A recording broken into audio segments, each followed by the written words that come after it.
રાંદેર વારીગૃહ ખાતેના 50 mld ક્ષમતાના water treatment પ્લાન્ટના આંશિક શટડાઉન થશે। અઠવા ઝોન અંતર્ગત સંલગ્ન વિસ્તારના પાણી પુરવઠાના સમયમાં ફેરફાર થશે। જુલાઈ મહિનાથી નવેમ્બર મહિના સુધી અઠવા અને રાંદેર ઝોનના વપરાશકર્તાઓ માટે મુશ્કેલી થઈ શકે છે। આંશિક શટડાઉનને કારણે પાણીના સપ્લાયમાં કંઈક અંશે અવરોધ ઊભો થશે।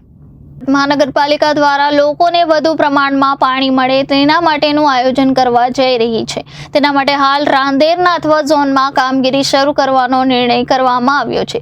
સુરત મહાનગરપાલિકાના રાંદેર વોટર વર્ક્સ ખાતે હયાત 250+50 250 mld ક્ષમતાના વોટર ટ્રીટમેન્ટ પ્લાન્ટ કાર્યરત છે, જે પૈકી 50 mld ક્ષમતાના વોટર ટ્રીટમેન્ટ પ્લાન્ટના ફિલ્ટર બેડમાં મોડિફિકેશન કરી સિરામિક મેમ્બ્રેન આધારિત ફિલ્ટર બેડ તૈયાર કરી ક્ષમતા વધારી 160 mld કરવા આવનાર છે, જે માટે 50 mld ક્ષમતાના વોટર ટ્રીટમેન્ટ પ્લાન્ટ તારીખ 1/7/2024 થી 15/11/2024 સુધી આંશિક શટડાઉન લેવામાં આવનાર છે, જેથી રાંદેર વોટર વર્ક્સ ખાતે પાણીનું ઓછું ઉત્પાદન થનાર છે।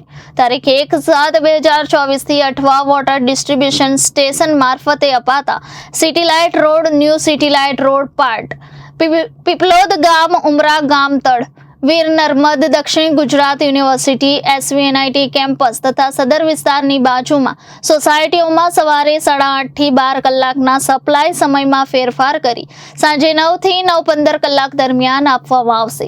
શટડાઉનના સમયગાળા દરમિયાન રાંદેર વારીગૃહથી પાણી પુરવઠો આપવામાં આવતા રાંદેર તથા અઠવા ઝોન સંલગ્ન તમામ વિસ્તાર, સોસાયટી, વસાહતોમાં પાણી પુરવઠો સંયમપૂર્વક ઉપયોગ કરવા શહેરીજનોને વિનંતી છે। પાણીની અછત ઊભી થાય તેવી સ્થિતિ સર્જાઈ શકે છે, તેથી અત્યારથી જ કોર્પોરેશન દ્વારા લોકોને સંયમિત રીતે પાણીનો વપરાશ કરવા માટે સલાહ આપવામાં આવી રહી છે। કુણાલભાઈ, કઈ રીતે વોટર સપ્લાય આપવાના છો અને શું અપગ્રેડેશન સાથે આગળ કામગીરી થઈ રહી છે? હાલમાં રાંદેર ઇન્ટેકવેલ ખાતે 200 mld અને 50 mld ના બે પ્લાન્ટ કાર્યરત છે। હાલમાં 50 mld નો જે રાંદેર ઇન્ટેકવેલનો પ્લાન્ટ છે, જેને જર્મન બેઝ ટેકનોલોજી, જે મેમ્બ્રેન બેઝ ટેકનોલોજી કહેવાય છે, તે ટેકનોલોજીથી અપગ્રેડ કરીને આ પ્લાન્ટને વ્યવસ્થિત ને સારું પાણી શહેરીજનોને આપી શકાય તે દિશામાં સુરત મહાનગરપાલિકા પગલાં લેવા જઈ રહી છે। કઈ જગ્યા પર પહેલા લાગી રહી છે અને કઈ રીતનું આખું આયોજન ભવિષ્યમાં કરવા જઈ રહ્યા છે? આ ટેકનોલોજી જે છે, જર્મન બેઝ ટેકનોલોજી, જે ભારતભરમાં સૌપ્રથમ સુરત મહાનગરપાલિકામાં અને તેમાં પણ રાંદેર ઇન્ટેકવેલ ખાતે પાયલટ પ્રોજેક્ટ તરીકે કાર્યરત થવા જનાર છે। આ જે ટેકનોલોજી છે, જેના થકી સુરત શહેરીજનોને હાલમાં થોડાક આંશિક રીતે જે કલરવાળું અને થોડાક સ્મેલવાળું પાણી જે આવતું હોય છે, તે પણ હવે નહીં આવશે અને 100% સારું પાણી અને કલરવિહીન પાણી અને દુર્ગંધ મુક્ત પાણી આપી શકાશે। કેટલા સમય સુધી આ પાણીમાં આંશિક ઓછું મળશે? જ્યાં સુધી આ કામગીરી ચાલશે ત્યાં સુધી આ રીતની સમસ્યા થોડી ઘણી રહેશે।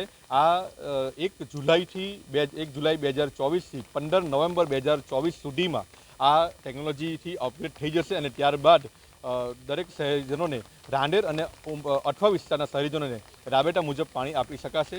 ત્યાં સુધીમાં અઠવા ઝોન વિસ્તારમાં રહેતા ઉમરા ગામ, SVNIT campus, VNSGU campus, Piplod ગામ અને આજુબાજુના સંલગ્ન વિસ્તારોમાં અને રાંદેર વિસ્તારમાં રહેતા લોકોને થોડું પાણી ઓછું મળી શકે છે, જેથી કરીને આપના માધ્યમથી હું શહેરીજનોને અપીલ કરું છું કે થોડો પાણીના વપરાશમાં સંયમ જાળવે, જેથી કરીને સુરત મહાનગરપાલિકા થકી આપને પાણી સારી રીતે મળી શકે। Reporter Arvind Rathod, Janadesh news, Surat.